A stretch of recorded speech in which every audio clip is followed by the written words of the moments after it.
एक समय की बात है। एक जंगल में पक्षियों का एक झुंड पेड़ पर खेल रही थी। उस झुंड में एक सबसे छोटी पक्षी थी। वह बहुत ही प्यारी और सबसे तेज थी। उसका नाम बुलबुल था। सभी चिड़िया उसका ख्याल रखती और उसे कभी अकेला नहीं छोड़ती थी। बुलबुल जब अपने दोस्तों के साथ खेल रही थी तो उसे एक पेड़ की डाल पर एक मोतियों का हार मिला। हार बहुत ही खूबसूरत और चमक रही थी। बुलबुल को रहा नहीं गया, उसने अपने गले में उस हार को डाल लिया। उसके सभी साथी हार मिलने पर बधाई देने लगे और सबने बोला कि उस पर हार तो बहुत जच रहा है। तब बुलबुल तुरंत अपने माँ के पास गई, उसे हार दिखाई। उसकी माँ ने बुलबुल से काफ़ी पूछताछ करने लगी कि आपको यह हार कहाँ से मिला। बुलबुल माँ से नाराज होकर वापस जंगल में चली गई और एक पेड़ की डाल पर बैठकर रोने लगी। बुलबुल सोचने लगी, सभी ने मेरा तारीफ किया, बस माँ को छोड़कर। उसे तो बस हार की पड़ी थी।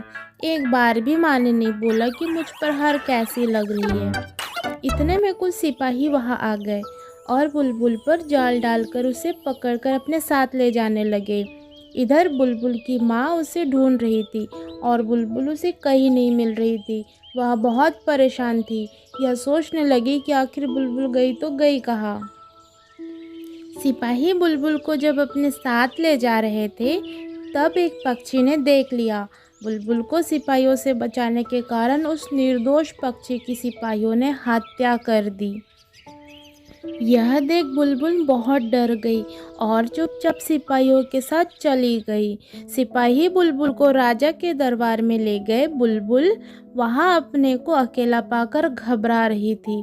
बुलबुल को समझ नहीं आ रहा था कि उसे यूं दरबार में क्यों लाया गया है। तभी एक सिपाही ने बोला, हुजूर, मैंने रानी का हार चोरी करने वाली इस पक्षी को पकड़ लिया है। राजा ने बोला, तुम्हें कैसे मालूम कि ये पक्षी ही चोर है। तब सिपाही ने बताया कि चोर को ढूंढते ढूंढते वह सभी जंगल में पहुंच गए थे। तभी एक पेड़ पर एक पक्षी के गले में रानी साहिबा का हार देखा, तो हमने इस पर जाल डालकर पकड़कर आपके सामने पेश किया। राजा गुस्से में पक्षी को बोले, तुम्हारी इतनी हिम्मत कि तुमने मेरी रानी के गले का हार चोरी कर तुम अपने गले में डाल लिया, उसको तुमने पहन लिया। बुलबुल बोली, राजा साहब, मैं निर्दोष हूँ, सिपाहियों से जरूर कोई गलती हुई है, मैं चोर नहीं हूँ। तब राजा ने बोला, गलती? क्या गलती हुई है? क्या तुम हार पहनकर जंगल में नहीं घूम रही थी? तब बुलबुल ने बोला, मैं घूम तो रही थी, पर रानी का हार मुझे एक पेड़ की डाल पर मिला था। मैंने कोई चोरी नहीं किया, मैं निर्दोष हूँ। राजा ने पक्षी को तुरंत ही प्राण दंड का हुक्म दे दिया। बुलबुल ने सोचा, सच बोलने से कोई मेरे पे यकीन नहीं कर रहा, एक बार झूठ बोलकर देखती हूँ, क्या मालूम मेरी जान बच जाए। बुलबुल ने राजा को बोला, राजा साहब, मैं सच बोल रही हूँ कि हार मैंने नहीं चुराया, लेकिन मैं यह बात जरूर जानती हूँ कि हार किसने चुराया, और वह व्यक्ति अभी भी यह दरबार में मौजूद भी है और अपनी बड़ी बड़ी आंखों से मुझे घूर भी रहा है। राजा ने बुलबुल से पूछा, कौन है और तुम्हारे पास क्या सबूत है कि चोरी उसने किया है। बुलबुल बोली, वह व्यक्ति राजमहल के हार चोरी कर छुपा रहा था, तो मैंने उसके सर पर अपनी एक पंख गिरा दिया है और वह पंख अभी भी उसके सर पर है। बुलबुल ने बोला जोर से, देखो देखो, उसके सर पर पंख है। इतना कहते ही एक सिपाही दरबार से भागने लगा। सबने उस सिपाही को पकड़ लिया और देखा तो उसके सर पर कोई पंख नहीं था। राजा ने फिर बुलबुल से कहा, मैं समझ गया कि चोरी इस सिपाही ने ही किया।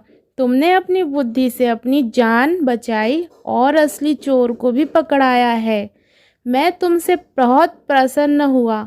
राजा ने फिर बुलबुल को छोड़ दिया और असली चोर को सजा दी। बुलबुल को अब माँ की याद आ रही थी। माँ इतना क्यों पूछ रही थी कि मैं किसी मुसीबत में ना पड़ जाऊँ, इसीलिए माँ इतना सवाल जवाब कर रही थी। बुलबुल को अब सारी बातें समझ आई। तो ओवरऑल इस कहानी का मोरल ये है और इस कहानी से हमें शिक्षा ये मिलती है कि माँ हमेशा बच्चों के लिए उसकी भलाई ही सोचती है, पर बच्चे जब तक किसी मुसीबत में ना पड़े तब तक अपनी माँ का प्यार नहीं समझ पाते हैं।